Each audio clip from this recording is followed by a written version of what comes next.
William, though, is first listening in Madison to LRN.FM. Hello, William. Hey, how you guys doing? Hey, go ahead.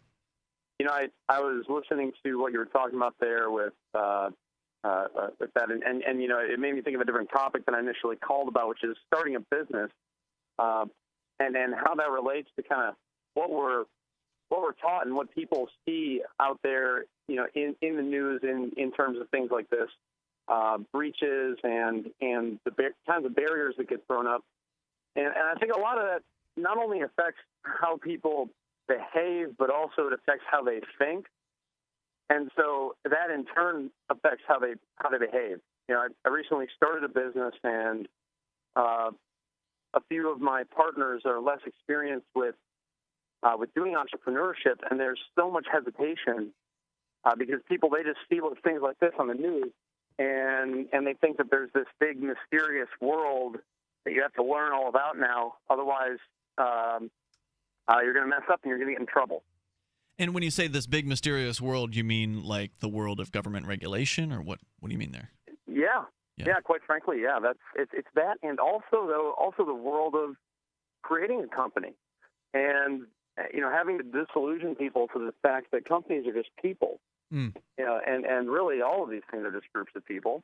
In terms of Yahoo, this isn't only an invasion of our privacy, but this is just a breach of the whole notion of people making agreements in the first place. And that later someone else can come in and say, I know you two agreed to share things this way, things that you've created, but that doesn't matter. We say that you have to do this with it now. That's really what it's all about. And we talk in these layers of regulation and et cetera, but really it's just groups of people. Whether that's coming from a positive perspective of creating a company, it's just a group of people doing something and agreeing on how to split the outcome. But I understand where the fear or the trepidation will come from. It can be overwhelming looking at the legal aspects of getting a group of people together and then dealing with the other group of people calling themselves government or the state, who will use guns and violence and levies on bank accounts. Oh, exactly. It's already complicated enough. For That's sure. why you bring in a third party.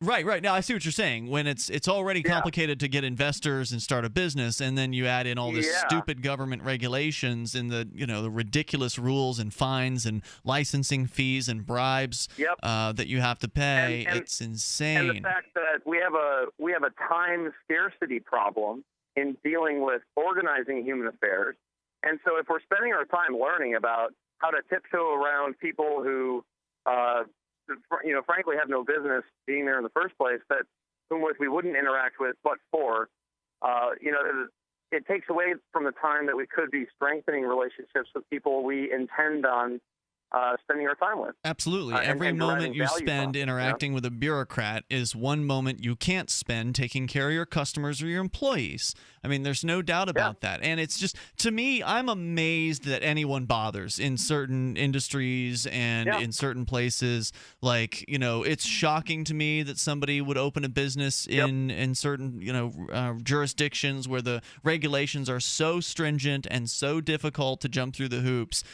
It's just the drive of business people is really, it's an inspiring thing that they can keep doing business, that they can push on through despite all of the regulatory hurdles put in front of them. I mean, just looking at that level of drive to do business and to make customers happy it's inspiring. The marketplace is an amazing thing, and it makes me wonder how it would be in the absence of all the government regulators. If people could just go and start their own business, what wonderful products and services would we have today that we don't have because somebody looked at all the rules and said, you know what, F this, I'm just going to keep my job and go to work every day. Yeah, the people who usually change the world are the ones that don't abide by the rules. That's true. Absolutely. Or, it's the people who have the means to deal with it. And you want to make a big sweeping point to a liberal audience, and probably a conservative one too, but to a government-leaning one, you say, these regulations, it's the big, corporate folks who have their own people doing that. And the small business guy has to now spend his time where he would be doing strategy and thinking about the next thing, what's the next move, who should I talk to, those guys in the boardrooms, you know, these Fortune companies, they get the time to do that. They don't have to run to the copier. They don't have to, you know, do payroll by hand, right?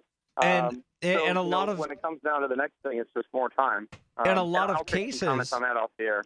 In a lot of cases, it's the big corporations that are advocating for the regulations.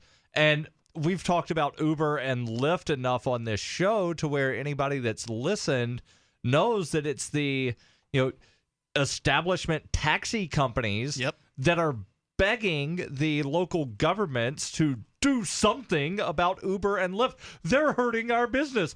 Do something about them. And we had to pay quarters of millions of dollars for these little plaques that allow us to be a taxi. Do something about them. Oh, they're doing something. They're not doing everything that we did. Mm-hmm. Yeah, well, they just feel bad. Isn't that those regulations? You guys must be racist for that. You know, that's a talking point that I hear here in Madison is. Isn't that something that they call, you know, like the angry slave? You know, where they're upset. Slave on slave violence. Yes. You know, they're upset because they're not getting punished as much as this guy. Right. It's so common where a business owner that is regulated and licensed will be the one who snitches out the person who is not licensed because they've been beaten down so effectively by this system that they feel like, well, if I've been beaten down, everybody needs to be beaten down. Let's have beat downs all around. Everybody needs to go get in line. You need a beat down now so we can all feel beaten together. It's kind of like that Rush song, The Trees, where, you know, the trees are upset because there's trees that are taller than them, so they try to equal it out, and in the end, the entire forest is chopped down. Sorry, go ahead, William. Sorry, yeah, it's like if you skip class and you don't like it, so you just don't go and some other kid gets angry at you, you know? Well, I just don't want to do that. Thanks for the call tonight, William. I do appreciate hearing from you. Good points. Toll-free number 855-450-FREE. And I think there are a lot of people who have had their entrepreneurial spirit crushed before it even had a chance to manifest, right? So, and what I mean by that is you get some sort of idea that you think is brilliant.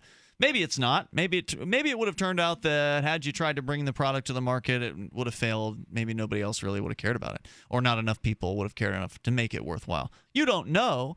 You won't know for sure until you try. But a lot of people are just stopped cold in their tracks for fear of what might happen to them, for, you know, having to jump through these hoops and not being able to afford an attorney to try to figure out how to jump through the hoops, and being worried that if you don't cross the T's and dot the I's correctly, that you're going to end up with $250,000 a day in fines, or even $500 a day. That's going to put any small business person out of business. And $500 a day in fines is not uncommon to find in city ordinances, as far as if you don't do X, Y, or Z in the way they want you to. So there are plenty of people who've had some brilliant idea for some product or service that a lot of people will ask themselves, well, how do we do this the right way? And when they say that, what they mean is, how do we do this legally? How do we jump through all the government hoops so we won't have men with guns come in, point guns at us, and shut our business down?